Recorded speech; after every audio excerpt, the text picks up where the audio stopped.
semua, selamat datang di Jejak Inspirasi bersama saya Juliana. Saat ini, pada episode kali ini kita akan berbincang mengenai tentang sesuatu yang menarik dan inspiratif. Bagaimana sebuah desa berkembang menjadi sebuah destinasi wisata. Namun, sekarang saya tidak sendiri, saya bersama narasumber kita, yaitu salah satu tim dari pengelola Desa Wisata Ngawen. Nah, sebelum memulai sesi wawancara kali ini, bolehkah Ibu untuk memperkenalkan diri dan menceritakan sedikit tentang keterlibatan Ibu dalam pengelolaan desa wisata ini? Oh iya Mbak. Assalamualaikum warahmatullahi wabarakatuh. Waalaikumsalam. Saya Dia Rizwiti, saya sebagai tim pengelola Desa Wisata Ngawen. Sebelumnya akan kami ceritakan dulu tentang bagaimana Ngawen kok bisa menjadi desa wisata. Yang pertama adalah karena visi misi dari Ibu Kepala Desa Ngawen, yaitu Ibu Ndaru Apsari Ratnawati, yang beliau menjadi Kepala Desa Ngawen sejak tahun 2014. Nah, di situ Ibu Ndaru Apsari mempunyai visi misi, yaitu tentang Ngawen menjadi desa wisata. Karena zaman dulu memang Ngawen itu sudah ada dari zaman dulu sudah ada candi. Nah, Ibu Kepala Desa kenapa beliau menjadikan Ngawen menjadi desa wisata? Karena yang pertama adalah kita sudah punya ikonnya yaitu Candi Ngawen. Nah, setelah itu terus punya gagasan eman-eman. Kalau cuman mau dibiarkan seperti itu. Begitu. Jadi tahun 2015 tercanang sebagai Ngawen sebagai desa wisata. Terus di SK-kan oleh Bupati Magelang saat itu Bapak Yana Arifin. Itu termasuk juga sejarah atau latar belakang terbentuknya desa wisata ini. Di tahun 2015 itu langsung terbentuk setelah Ibu Ndaru Apsari mempunyai gagasan visi misi tersebut, terus dibentuk Desa Wisata Ngawen dengan kepengurusan. Saat itu sesepuh-sesepuh juga masuk di dalamnya. Untuk pertanyaan selanjutnya, apabila tidak berkenan untuk dijawab juga tidak apa-apa, kita skip saja. Untuk pertanyaan selanjutnya, apa saja sih yang menjadi daya tarik utama desa wisata ini? Bisa diceritakan mulai dari potensi alam, sosial maupun budayanya. Mbak. Untuk potensi Ngawen itu daya tariknya yaitu alam, Mbak. Yang jelas nomor satu adalah alam. Kita mempunyai wisata alam tubing. Yang berada di Kali Blongkeng. Yang pertama memang kita salah satunya itu pencetusnya dari beliau kepala direkturnya TWC Borobudur, yaitu Bapak Pujo. Beliau saat itu ke Ngawen yang pertama kali ya Mbak, kita ceritakan awalnya mengapa kita memiliki wisata alam. Terus di situ timnya itu disuruh coba kamu cari ban bekas. Ban apa Pak? Ban truk. Itu buat apa? Kita punya tempat yang sangat bagus yaitu di Blongkeng. Nah, untuk apa Pak? Itu ada mata air yang bagus, ada sungai yang sangat bagus sekali. Mari kita buat untuk tubing. Tubing itu bermain di dalam air, kurang lebih yang pakai ban-ban satu-satu itu Mbak, kurang lebih jaraknya sekitar 2,5 kilo dari startnya dari Pring Asri, finishnya di Ngawen. Saya juga sering lihat itu di postingan Instagram banyak banget peminatnya untuk tubing. Kalau tubing memang banyak sekali peminatnya, tapi kan karena kita wisata alam, kita tidak bisa terus setiap hari ada, tergantung alamnya. Kalau pas musim air seperti ini, musim mujan, itu kan debit airnya tinggi. Nah, itu kan akan asik sekali untuk bermain karena kita ada atraksi kurang lebih untuk itu loh Mbak, untuk atraksi anjlok itu loh, terjun itu sekitar 4 meter. Itu yang disukai oleh anak-anak SMA maupun SMP. Itu berkali-kali naik turun. Nah, itu karena sesuai dengan alamnya. Jadi kita kalau pas musim panas kita tidak bisa napa nggih nggak bisa. Iya, banyak sekali tamu yang mau datang, mau berkunjung untuk tubing, tapi karena wisatanya tidak bisa kita dipergunakan ya tidak bisa gitu. Nggih. Kalau dari sisi budayanya sendiri itu yaitu Candi Ngawen itu. Nggih, ya kita yang jelas nomor satu itu. Ya, itu potensi Kita- utamanya potensi gitu ya, utama, Pak. nggih. Terus kita juga punya ini Mbak, punya kesenian yang khusus Candi Ngawen. Diambil dari salah satu relief yang ada di candi, nggih, yang singa itu loh Mbak, Iya. yang ada singanya. Jadi kita punya tarian khas Ngawen, namanya Sadulo, apa ya? Saya kok kurang begitu ini. Karena namanya itu angil gitu loh, susah. Terus akhirnya apa ya? Kok belum begitu. Ini nanti tak WA kan teman-teman yang itu. Iya, kebetulan juga saya baru dengar kali ini Ada tarian. Ini ada tarian itu yang ngajari dari isi langsung dari Yogyakarta. Kita ciptakan tarian yang khas Ngawen. Nggih. Sardulo apa gitu loh. Pokoknya yang itu yang kita ambil dari singa. Jadi perkasa gitu. Itu memang kita punya itu. Berarti filosofinya itu dari sini. Filosofinya diambil dari Candi Ngawen. Tapi belum pernah ditampilkan. Sudah Mbak, setiap ada kegiatan event itu untuk tariannya kita ambilkan dari anak-anak tersebut. Berarti saya Bagus kurang sekali, update. nggih, bagus sekali. Ada kok videonya juga ada. Pas ada kegiatan Mikaya pasti kita tampilkan untuk tarian itu, nggih. Kalau untuk strategi dan promosinya sendiri Ibu, nah bagaimana promosi atau strategi yang biasa dilakukan di tim pengelola? Nggih, kalau untuk promosi itu karena kita juga melibatkan anak-anak muda yang punya potensi, punya pintar di IT. Kalau kami kan sudah tua-tua nggih Mbak. Jadi untuk IT-nya kami memang ketinggal, namun kita bisa merekrut dari pemuda-pemudi di Desa Ngawen. Jadi pakai Instagram, pakai medsos, nggih. Jadi pakai yang paling ini adalah dari mulut ke mulut. Itu setiap ada tamu datang kan, kita itu dulu waktu belum corona covid itu kan sehari bisa tamu itu sampai 350. Itu karena sampai kayak cendol itu loh. Nah, kan ini tubing kan Mbak. Jadi kayak ngecol ke cendol di dalam sungai itu loh, sungai Blonggeng itu. Itu cuman dari mulut ke mulut. Jadi mereka yang datang ke Ngawen terus memberikan ke yang lain, memberikan informasi yang lain, itu Ngawen ada seperti ini dengan foto-fotonya. Nah, itu terus datang ke sini, kita telepon ke sini, terus kita tanya, "Bapak dari mana?" "Saya dari," kebanyakan itu dulu tamunya dari Jepara. "Saya dari Jepara, saya dapat info dari Mas ini yang kemarin datang ke Ngawen tubing," gitu. Itu memang dari mulut ke mulut. Okay. Selain itu tuh saya juga tahu kalau setiap ada event atau kegiatan itu pasti ada jurnalis atau konten kreator gitu yang mengupload, yang mendokumentasikan gitu. Ada. Kalau sekarang kebetulan kami juga punya tim IT yang barusan diterima di Pemdes Ngawen. Jadi juga itu aktif sekali. Kalau dulu awalannya belum ada Mbak, setiap ada kegiatan bagus-bagus karena kita juga ada festival. Festival itu setiap tahun sekali sudah agendanya di kalender event Dinas Pariwisata Kabupaten Magelang. Itu memang tujuannya untuk mempromosikan Desa Ngawen.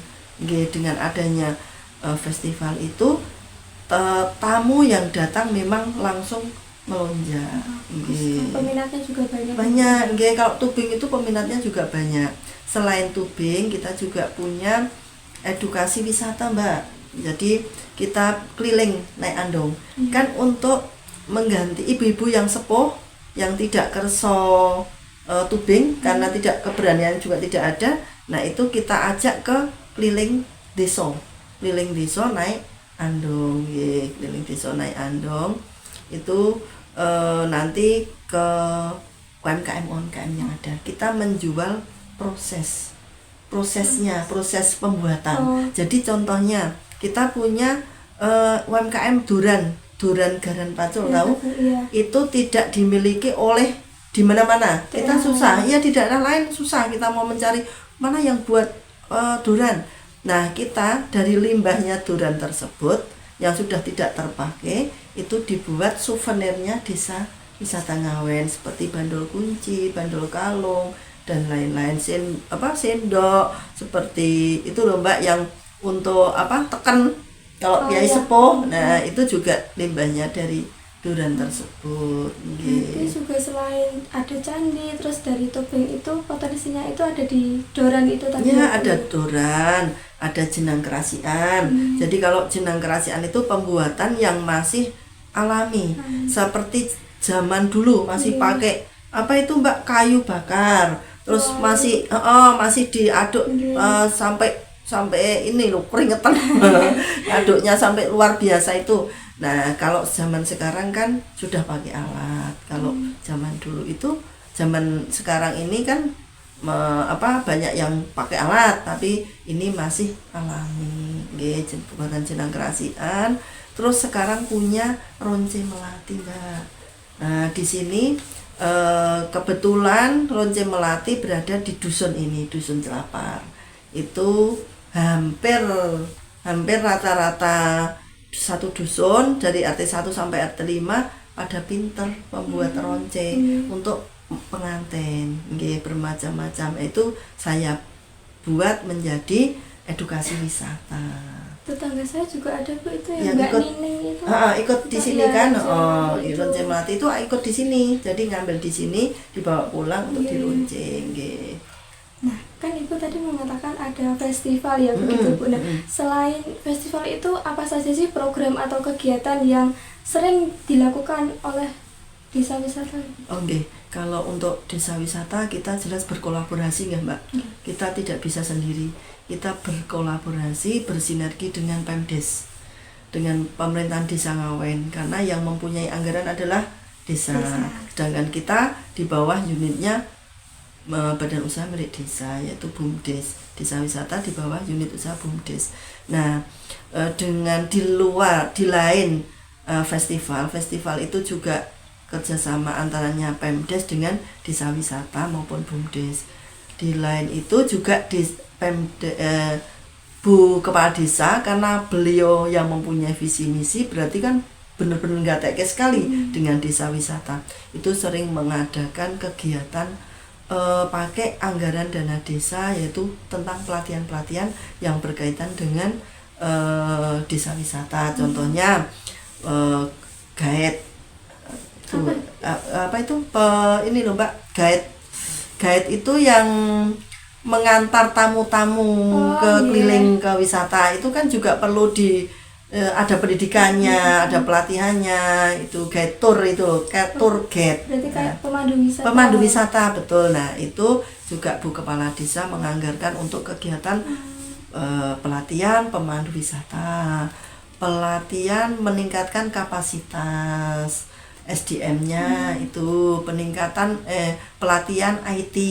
Ya, itu memang sama Bu Kepala Desa diadakan seperti itu. Program-program dari kepala desa yang bersinergi dengan desa wisata untuk kedepannya. Sangat bagus sekali ya Bu untuk menunjang itu.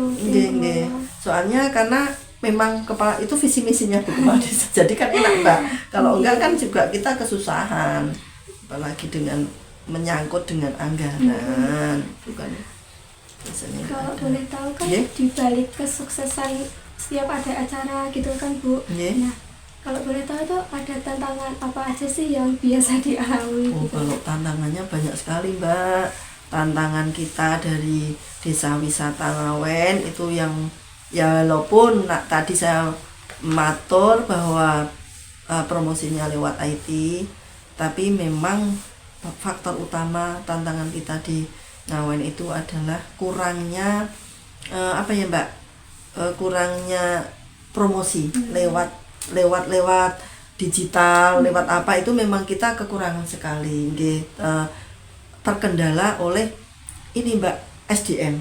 Yang jelas kan yang muda-muda sudah banyak yang keluar. untuk direkrut itu kan sangat susah sekali. Cuman 1-2 nanti sudah pergi lagi, 1-2 pergi lagi lah. Itu memang tantangan kita selama ini di promosinya.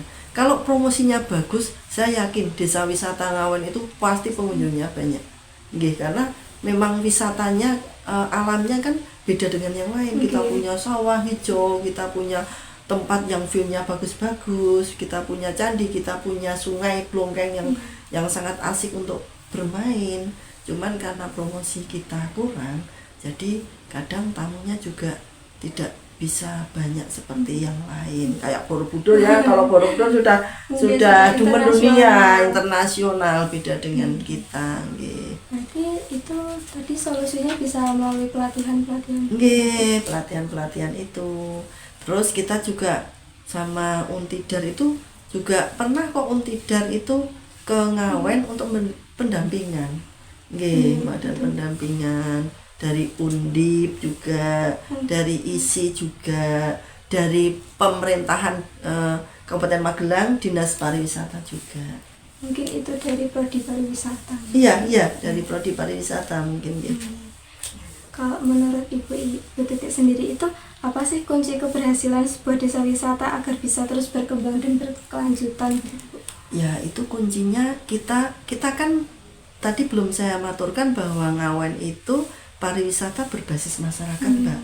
Jadi dari kita ke masyarakat, dari masyarakat ke kita. Jadinya yang kita kelola itu nanti akan kembali ke masyarakat dengan tujuan dengan adanya desa wisata Ngawen, insya Allah nanti ekonomi masyarakat juga akan meningkat karena sering adanya seperti tadi festival dan lain-lain kegiatan ini mengangkat UMKM yang ada. Itu yang jelas nggih, yang nomor 1 seperti itu. Tapi apa yang tadi ditanyakan apa Mbak? Kunci keberhasilan itu ya apa ya? Dari kita semua yang pertama kerjasama yang apa ya? Yang kerjasama yang baik. Paling tidak sinergitas antaranya pemerintahan Desa Ngawen dengan Desa Wisata Ngawen. Kolaborasi antara pemerintahan Desa Ngawen dengan Desa Ngawen terjalin baik.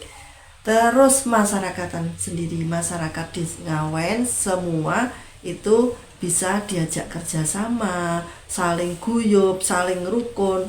Karena kunci keberhasilan itu tidak lepas dari kalau pariwisata dengan sabta pesonanya. Di antaranya yaitu kebersihan, keindahan. Nah, kebersihan itu tidak bisa kita lakukan sendiri di tim desa wisata karena kita mempunyai 10 dusun. Nah, dengan adanya kerjasama antara masyarakat sekitar itu kan, ayo kita mendukung pariwisata Desa Ngawen dengan kita bersih-bersih lingkungan.